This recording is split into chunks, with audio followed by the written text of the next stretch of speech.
my name is Teresita Blanco, the Artsy Sister, and today I wanted to talk to you about 10 horror movies that all center on ghosts. Like, I know, like, and they're also kind of like, they're also like a little old from like the year 2010 backwards. But just because a movie is kind of old doesn't mean that it's not scary.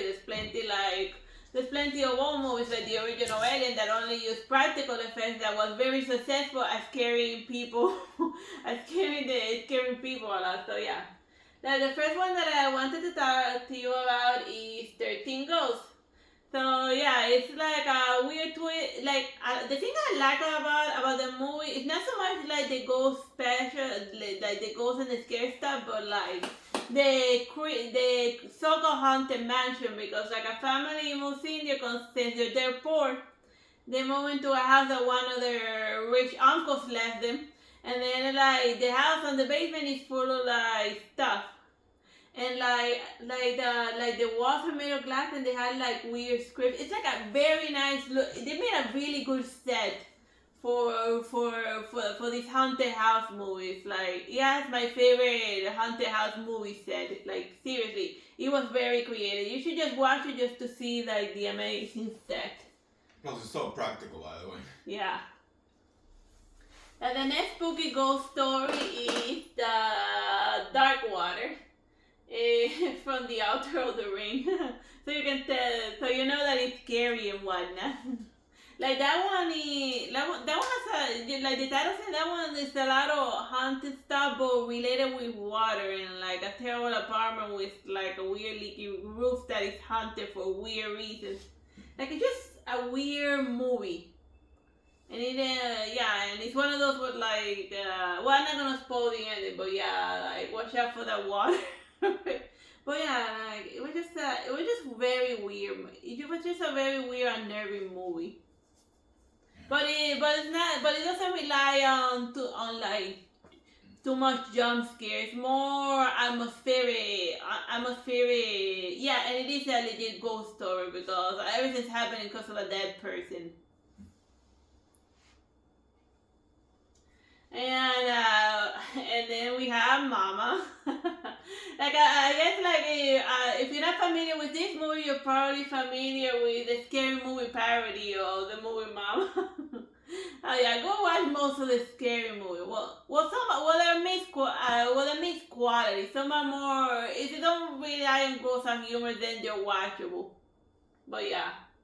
I like the scary movie, the parody that they did to the Mama movie. It's hilarious. Go watch it. Oh, and also while you're at it, we'll go watch the original one. So then you can get all of the jokes.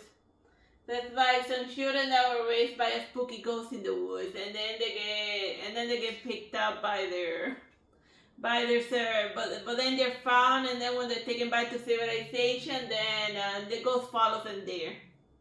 So yeah, so that's something. And this moth. Oh yeah, then there's the Poltergeist. This haunted movie is like they say that this is one of like those cursed movies because everyone related to it like died young. Starting with that's a real, not in the actual movie, but like in real life. Starting with Carol and like I said, the poor little girl died because of this cursed movie.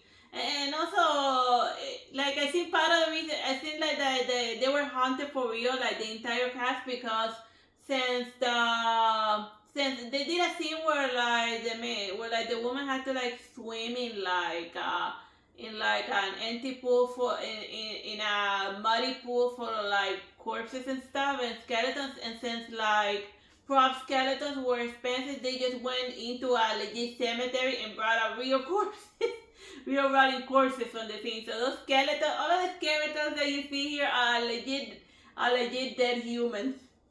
So I think that that's why everyone related to this movie dropped dead, because they were haunted by real ghosts for like. Yeah, they desecrated a graveyard, which is hilarious because the movie is about them desecrating a graveyard to build a house. So both they desecrated a graveyard in order to make a movie, and then that's why they were all cursed.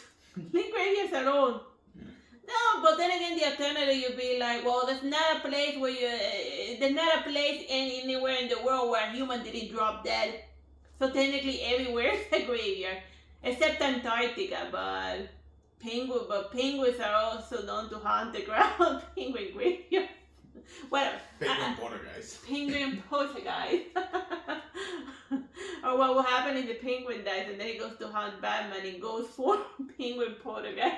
That could be a good, terrible joke movie. Alright, so this one is called The Eye. It's about this blind woman that she gets a cornea transplant and then she's finally able to see, but since she got it from like a dead woman, she starts seeing dead people too. So it's like the Sixth Sense but with extra steps. Yeah, it's basically the Uchiha clan. Yeah. But she yeah. has eye power from an eye transplant. Yeah, so yeah. So that's something to consider if you're. Well, I never known that to happen to anyone who got a cornea transplant. But then again, I don't know anyone who ever got a cornea transplant. So if you got like eye transplant, did you start seeing dead people, or is the movie completely out of its freaking mind? It's probably the latter. But yeah, it's just a fun little premise to start to seeing ghost stuff. And then we have The Haunting with Liam Neeson. Back when he was Liam Neeson. Back before Taken, so like after you watch Taken, you start noticing Liam Neeson in the movie, because there's like a particular movie that suddenly puts the actor in, that suddenly makes the actor cool, and then you start noticing him in a bunch of movies that you barely paid attention to, and then you hyper focus on his acting, and then you realize, wow, he only started trying in Taken. Whatever.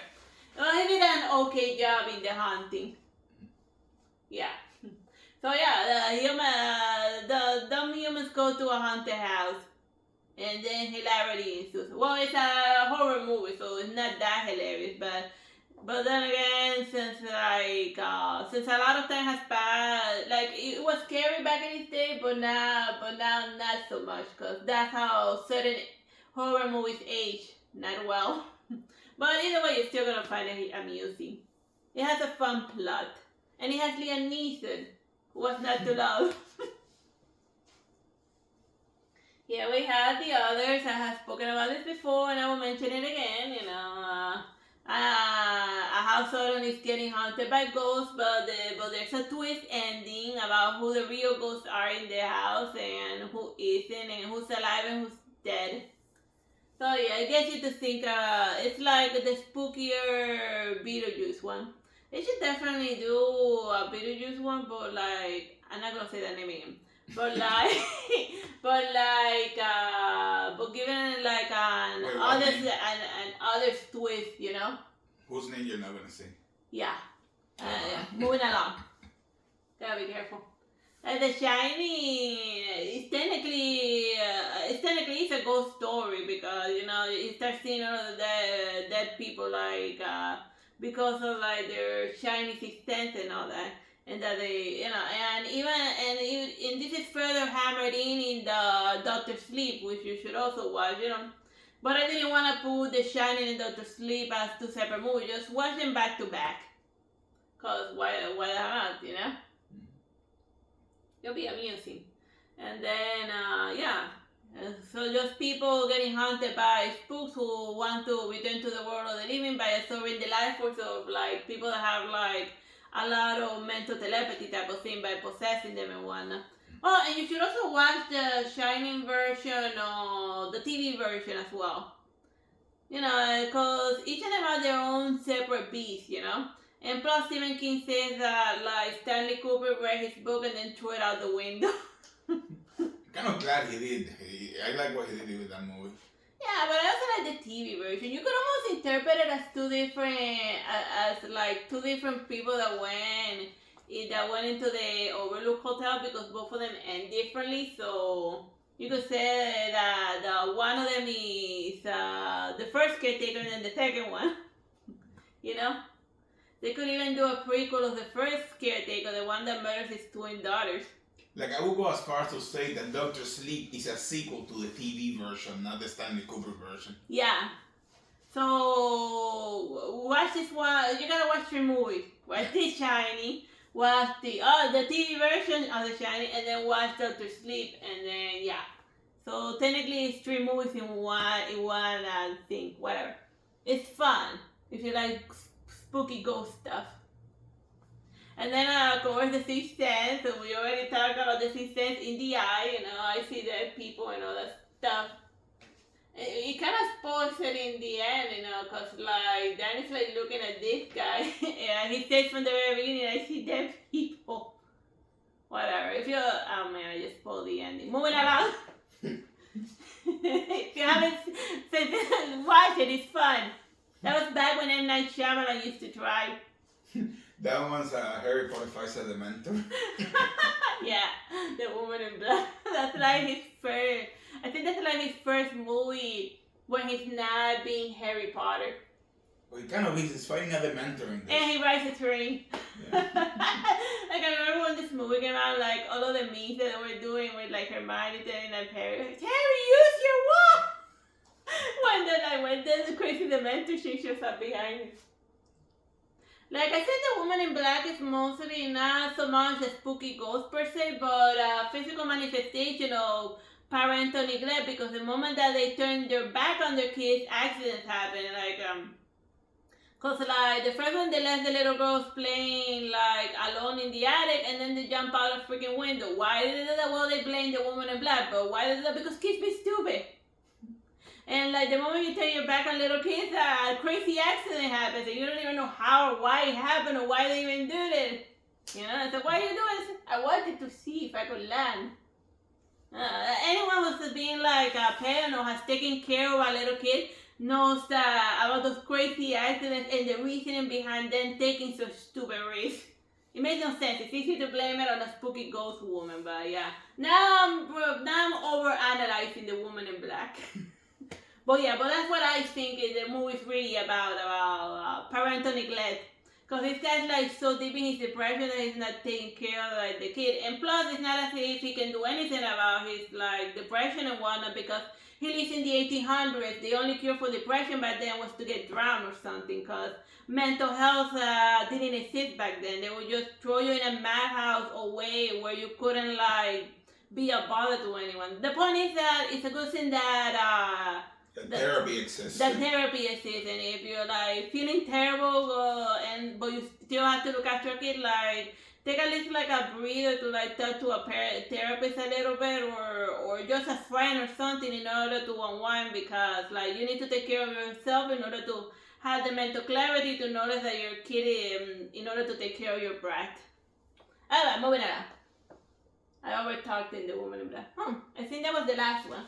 Alright, so bye bye, God bless. I hope that these spooky ghost stories you something to think about. Bye bye.